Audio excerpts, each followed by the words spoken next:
Hello! I am about to do something that's a little bit of a big undertaking, and I wanted to document it a little bit further than I generally document my work.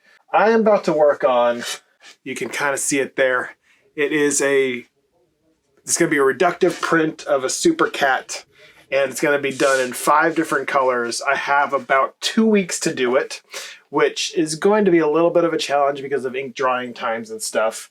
But I spent the last couple days coming up with a design, and I had it between 2 different ideas. Obviously, the super cat is the winner, and that's the initial sketch of it. That's what I hope it's going to look like, with some extra woodcut information put in there. But the second place drawing the sketch that I was doing that didn't quite make it was this platypus and a cat. And the reason it didn't make it wasn't because I didn't like the drawing, is I couldn't figure out how to make the colors work in 5 colors or less.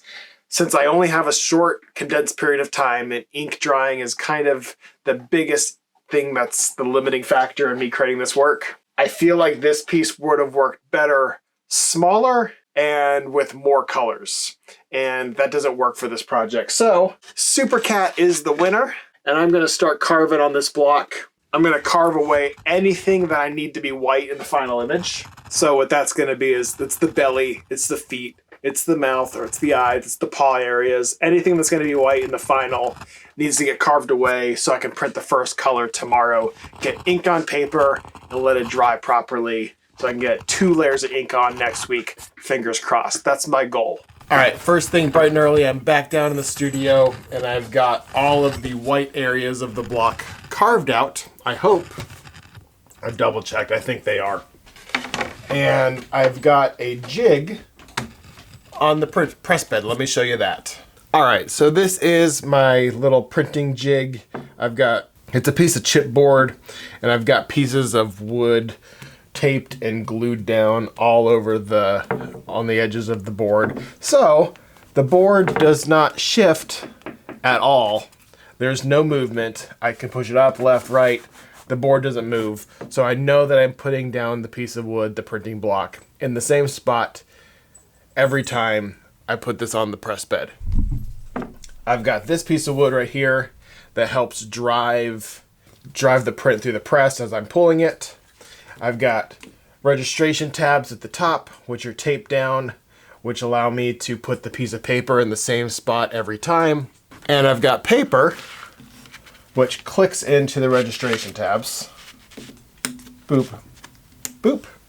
So I can run it through the press and flop it down, the paper in the same spot every time. When you're doing a reduction print, you don't want the block to move and you don't want the paper to move.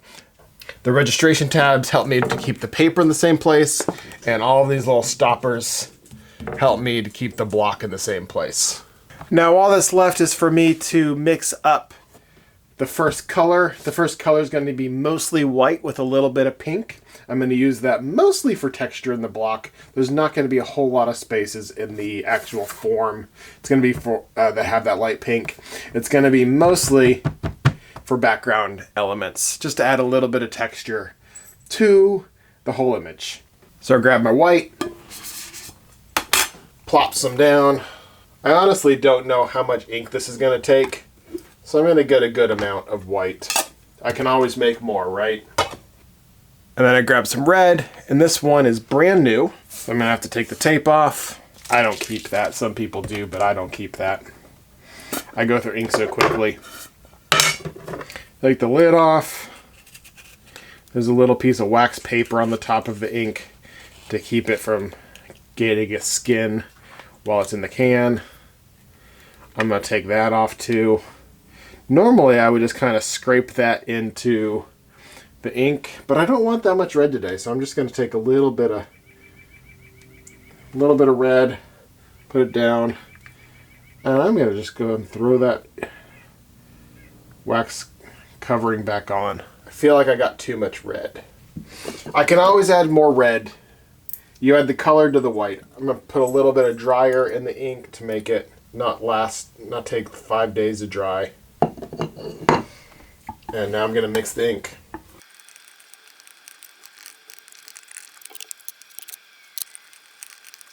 That's truly probably not enough ink for the edition, but I'll make more later probably. And now it's time to ink up the block. Grab my brayer.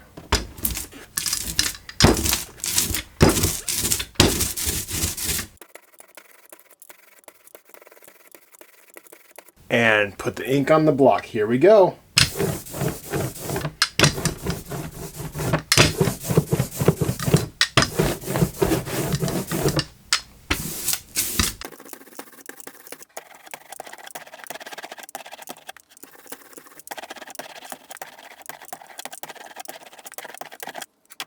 Let's pull a print.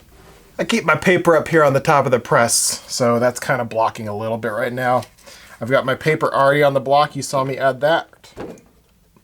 And so I'm just going to slide my block into the jig.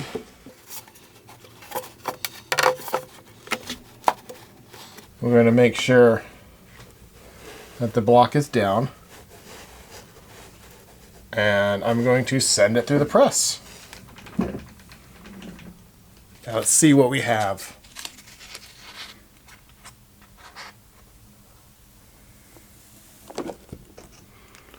That is a lovely pink.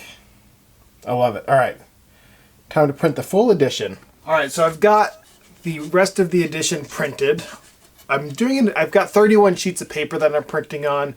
I don't know the size of the edition. Hopefully not too many are lost to mistakes. But now it's time to carve out everything that I want to be that pink color I just printed. So when I carve it away, the next layer will print. It won't print in that area, and that area will show through. Largely, if you can see up here, my sketch, I didn't put it in the background, but largely what I wanted to print that pink area for was to give the large flat areas, which is like the background, a little bit of interest. So I'm going to carve out some sort of texture in the background. I've got an idea of what I want to do. It's kind of like a twill cross straight line pattern. You'll see. So I'm going to carve that out, and I'm going to debate on whether I want any of the light pink to show through in any other areas. And I don't think that I do, so I'm probably just going to keep touching the background. And then the next color I print is going to be the background yellow. All right, so I think the first layer is dry enough to print on, so I'm going to give it a shot. And if it's not printing well, I'll stop. But I'm gonna try, see what happens, and print the next layer on top of the pink. I've got it all carved out, so it's ready to go, and I think it's gonna look pretty good. I'm excited to see it in action. So here we go, let's give it a shot.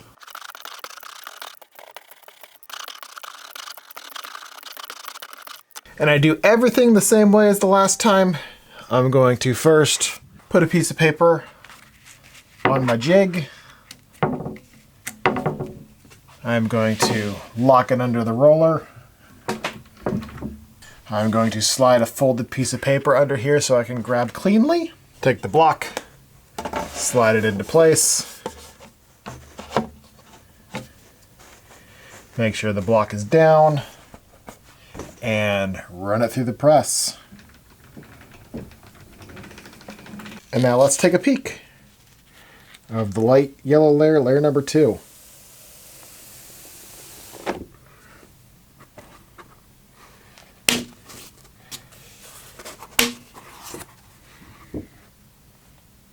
That looks wild. It's not a big difference, but it really, dang. It really makes it activates that flat space. I like how it looks. All right, let's print the edition. I've got bad news. I just realized that I just printed that whole edition with a mistake. It's not too bad because I can fix it. But when I cleaned off the block, I saw that I forgot to carve out this little piece right here, which is supposed to be background just like that. I have to fix it. I have an idea. It's not going to be perfect, but I think it will be fine. And it will be part of the story, and it's kind of an opportunity just to talk about the process too, if anyone notices it. So it is what it is. I'll move forward and try not to do it anymore. All right. Now to carve out all of this, the next color is orange. I'm going to carve out the whole background, leaving just the positive shape of the cat. And then this little part right here, I'm going to carve this texture back into it. And I'm going to ink up the whole block with orange.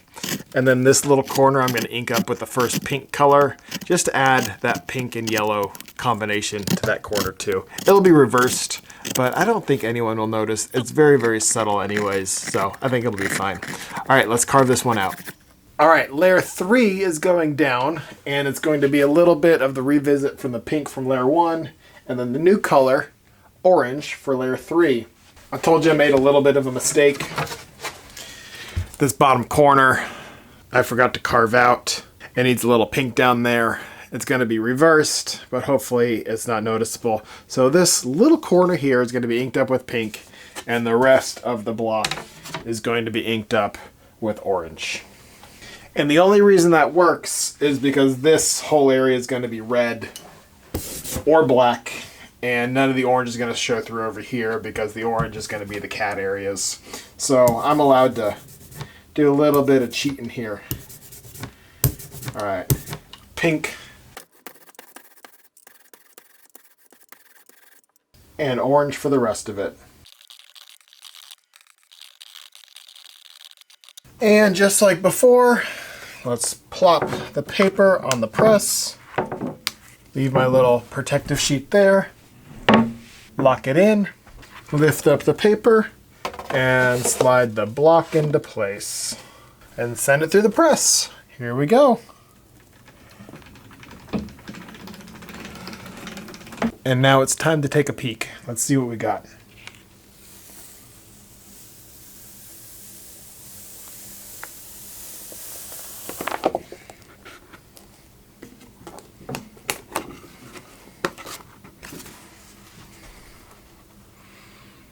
That is nice, rich, and beautiful. Beautiful. I was afraid the ink was a little too loose, but it is not. And I don't think that little pink corner is going to be a problem. Sweet. I don't know how well this is going to show up on camera, but I'm inking this, and the ink that I'm using is very, very thin. I mean, it's straight yellow and a little bit of red. Yellow makes up probably about 90% of the ink on this block. Yellow is notoriously transparent. I didn't want to add any white to the ink because I didn't want to lighten it up. I wanted it to be nice, bright, and rich. So that's why it's going on thin. I have stuff I could add to it, but I don't really want to do that because I don't want to make it much thinner because it's printing really well. But there's things that I'm watching on the block. Like right here, there's not full coverage. The ink is kind of falling in between the lines a little bit, like there, and up on the claw there. Once again, that is printing. This is not. I'm keeping an eye on it as I'm running the edition. I don't want to change it because it's printing really well. I'm just putting the ink on super, super thin, and it's printing great. So I'm not going to change anything. I just wanted to come point that out because I'm sure if you guys are working and printing, you'll notice things like that. But as long as the prints are coming out great, I'm not going to mess with it. I'm just going to keep an eye on it. Be aware. But it's coming out awesome. I think the pressure has a big thing to do with that too, because I'm just using the right amount of pressure, no more, no less, just making contact with the paper basically. So yeah, if I was using like a blanket and pushing in, all of that would be catching on the print. But it's not. And none of these lines are showing up either, the brayer lines. None of those are showing up. It's just printing really great. All right, now that I have that printed, it's the next day. That's all hanging up to dry. I got to carve into the block again. And this time I have to carve out anything that I want to stay orange. So I'm carving out, this is probably the most important carving session of the entire process, because I'm carving out most of the cat. All of the fur, I think that's all I'm carving out. And then the next color will be like a reddy pink. So let's get carving. Okay, I mixed up what I believe is the perfect pink after I have got all of the next block carved out. I almost forgot this little corner again. I gotta pay closer attention. It's just, to me, I think it's part of the cape, but oh well. It's all carved out. Let's see how it prints.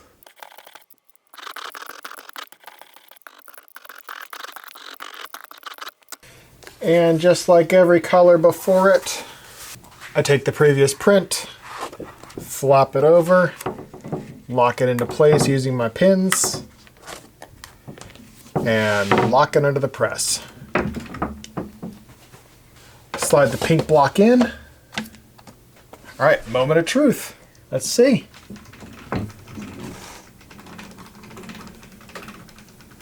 To me, this is the most important color. It's going to be the one that has the most pop, so I'm excited. Oh, yes. Yes, yes, yes, yes, yes.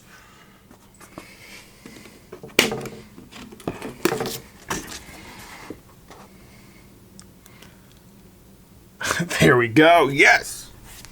I love this color. I'm very, very excited how it's coming up. This is the first block where I was going to be sure where everything is lining up. And there's some things that aren't perfect. Like I got a little bit of orange showing there, but I don't know that's because of misregistration or if the orange was just too loose and it was squeezing out behind. But honestly, I love those little details in a print because it shows the process. And this was not made by a computer. This was made by hand. So I think this is going to look great when the black key block locks everything in place.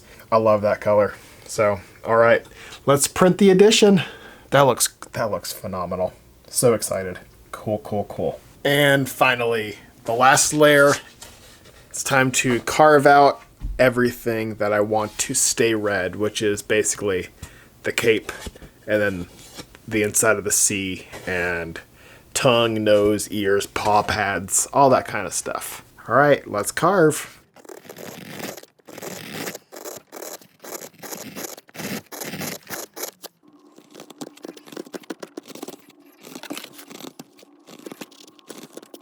A few days later, and they are finally dry. I've got to print the last final layer, the key layer of this Super Cat block, and I'm a little nervous.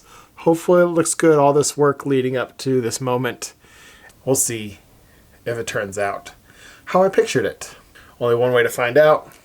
Let's get some black ink on the brayer and print the final layer. Oh geez. Oh geez. It's time to get inky.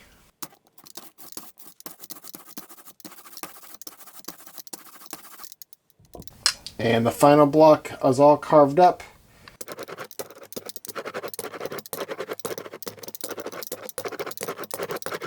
Let's throw some ink down. And for the fifth and final time, we take the print, get the little... I touch up here because this part of the paper is going to get cut off, but the bottom part is going to stay on, so I use a little piece of white paper there to protect it from ink that may be on my fingers.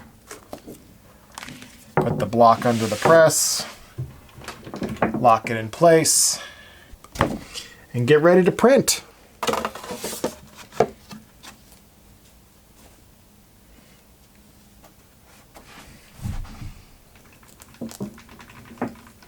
Okay, let's take a peek.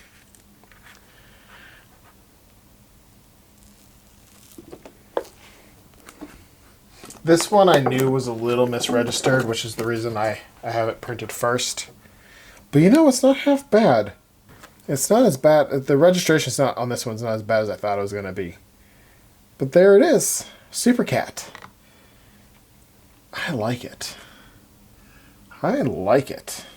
I brought it over here where there's a little bit more light. And I think it looks really good. All right, let's pull the rest of the edition. There's not really no... I thought that this was going to print a little bit heavier. And it looks good. Everything looks good. It looks good. All right, let's print the rest of the edition.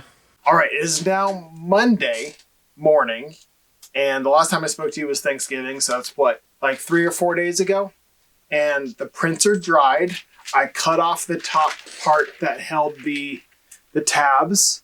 And the final print is right there. I put a sheet of glassine over it to protect it as it's stored, waiting to find its forever home. And I've also created a certificate of authenticity for each one. numbered 1 through 30 because that's the edition size. I ended up with 30 prints and 1 artist proof. So the print is finished. I think it came out great. There's a couple things that I may have done differently, but I also don't know. Like I said, the background came out a little bit more subtle than I was hoping for. But I think if I would have made the colors dramatically different, it may have been too busy. So it's kind of a happy accident. The colors that mixed together kind of made for a 6th color that I didn't really plan on. The pink and the yellow kind of made like a light pink orange kind of color. There's Marty rubbing on the camera. Marty. Come here. Hey. All right, she's gone. She's probably going to come back. So I think it was a little bit of a happy accident that the colors worked the way they were. That is one thing that I may have done differently, but I also like how it came out at the same time. And it kind of gives me ideas working into the future of ways that I can use that sort of color mixing. So I'm kind of excited to utilize that a little bit further going forward. The second thing that I learned specifically with this print is something I didn't really know. There's a couple different variables when you're creating a relief print, a reductive relief print, where you want everything to line up. You want the paper to line up in the same spot every time, and you want the block to be in the same spot every time. I talked about that both in the early part of this video. The third thing that I didn't know mattered, but I learned that it does, and I don't know why I didn't think it should matter, but it does, is the pressure. I kind of experimented. So my previous thinking was the paper starts off at a certain thickness. As I print, I'm putting 5 layers of ink onto that sheet of paper. Everywhere that's black on this print has 4 layers of ink underneath it. Therefore, the thickness of the paper is being built up. What I didn't really realize is the tighter or looser the paper is, changes the registration slightly as you move down to the bottom of the print. So on future prints, I'm going to print the edition entirely the same, each layer under the same pressure. What I've been doing in the past is as the layers build up, I would loosen the pressure like a half turn by the last 5th block. I wouldn't do it that much. It's not a crazy adjustment, but it's a little bit of an adjustment. But I found that on the last block, some of the things weren't lining up properly. And when I turned the pressure back down to where I printed the rest of the colors at, they started lining up. So I think the pressure matters in registration. Go figure. So I learned that. Very interesting. So now that you know it too, you don't have to go through the same thing. And when I say lines up, I'm talking like a fraction of a millimeter of an inch. But it matters because you can see the layers of ink underneath of it. So that's the second thing that I learned. I want to say thank you for watching this video and going on this journey with me.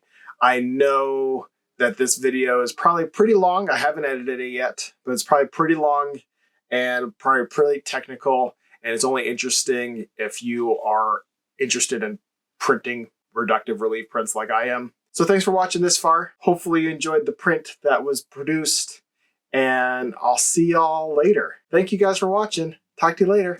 Bye.